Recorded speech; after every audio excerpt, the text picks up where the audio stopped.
అందరికీ నమస్కారం. కృష్ణం వందే జగద్గురుం. ఇక మహాభారతం కథలోకి వెళితే, దుర్యోధనుడు ఆ రోజు రాత్రి వచ్చి భీష్మ పితామహ, రేపు నువ్వు యుద్ధ భూమిలో ఉండొద్దు, నేను ఆజ్ఞాపిస్తున్నాను అంటాడు. అయితే దానికి భీష్ముడు అంగీకరించడు. నేను రేపు యుద్ధ భూమిలో ఉంటాను అనే చెప్తాడనమాట. తర్వాత దుర్యోధనుడు వెళ్ళిపోయిన తర్వాత అక్కడికి ఈ పాండవులు వస్తారనమాట. 5 మంది పాండవులు, ద్రౌపది కూడా వస్తుంది. వచ్చి అక్కడ భీష్మ పితామహుడి యొక్క ఆశీస్సులను తీసుకుంటారు. భీష్ముడు చెప్తాడు, మీరు ధర్మాన్ని నెలకొల్పాలి కాబట్టి నన్ను వధించడంలో ఏమాత్రం బాధపడొద్దు అని చెప్పి అన్ని విధాలా వాళ్ళకి చెప్పి ఆశీర్వదిస్తాడనమాట. అదేవిధంగా ద్రౌపది కూడా అక్కడికి వస్తుంది. నీకు జరిగిన అన్యాయం కూడా నాకు చాలా బాధ కలుగుతుంది పుత్రిక, నన్ను క్షమించు అని అడుగుతాడు భీష్ముడు. ఈ విధంగా ఆమె కూడా నిన్ను క్షమిస్తున్నాను పితామహ అని చెప్పి ఆమె కూడా చాలా బాధతో అక్కడి నుంచి వాళ్ళు వెళ్ళిపోతారు.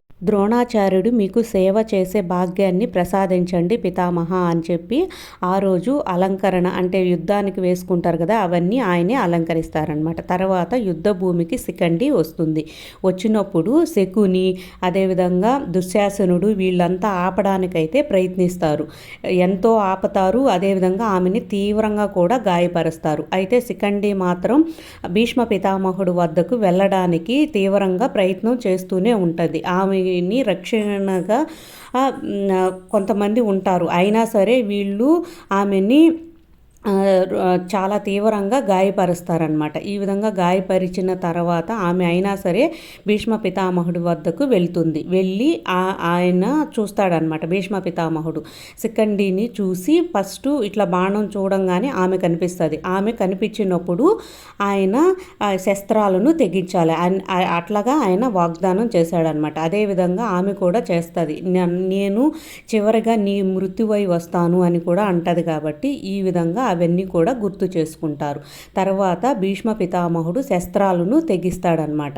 అవన్నీ బాణాలు కింద వేసిన తర్వాత ఆమె ఫస్ట్ బాణం శిఖండి వేస్తుందన్నమాట భీష్మ పితామహుడి మీదకి. వేసినప్పుడు ఫస్ట్ బాణం ఆమెది గుచ్చుకుంటుంది. తర్వాత పాండవులందరూ కూడా బాణాలను సంధిస్తారనమాట. ఈ విధంగా సంధించినప్పుడు ఒక్కొక్క బాణం మొత్తం శరీరం అంతా బాణాలే వేసేస్తారు.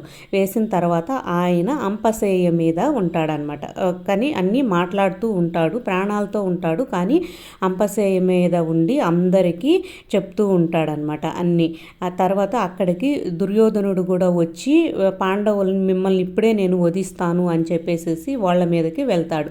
వెళ్ళినప్పుడు భీష్మ పితామహుడు, పుత్ర సూర్యోదయం అయిపోయింది, ఇప్పుడు నువ్వు యుద్ధం చేయకూడదు అని తర్వాత యుద్ధ భూమిలో జరిగిందంతా తెలుసుకొని విదురుడు చాలా బాధతో ధృతరాష్ట్రుడితో అంటాడు, మీ పుత్రుల వల్లే పితామహులకి ఇంతటి బాధను అనుభవిస్తున్నాడు అని చెప్పేసేసి ఆయన ఎంతో బాధతో నా మంత్రి పదవిని కూడా నేను తెగిస్తున్నాను అని చెప్పి ధృతరాష్ట్రుడితో చాలా బాధతో వివరించి అక్కడి నుంచి వెళ్ళిపోతాడు విదురుడు. తర్వాత దుర్యోధనుడు ఎవరిని సేనాధిపతిగా నియమించాలి అంటుంటే అప్పుడు అశ్వత్థామ అంటాడనమాట, మా తండ్రి గారిని ద్రోణాచార్యుడిని నియమించవచ్చు కదా అని చెప్పేసి. అయితే ద్రోణాచార్యుడు పాండవులు అంటే ఇష్టం కాబట్టి నేను నియమించను మీ తండ్రి గారిని, ఎందుకంటే బ్రహ్మాస్త్రాన్ని కూడా నీకు వివరించలేదు కదా, ఓన్లీ అర్జునుడికే చెప్పాడు బ్రహ్మాస్త్రాన్ని, కాబట్టి నేను సర్వసేనాధిపతిగా అంగరాజు కర్ణుడిని నియమిస్తున్నాను అని చెప్పేసేసి అంటాడు దుర్యోధనుడు. అంతే అన్నమాట ఈరోజు స్టోరీ. తర్వాత భాగంలో మళ్ళీ కలుసుకుందాం. అందరికీ బాయ్. Thank you.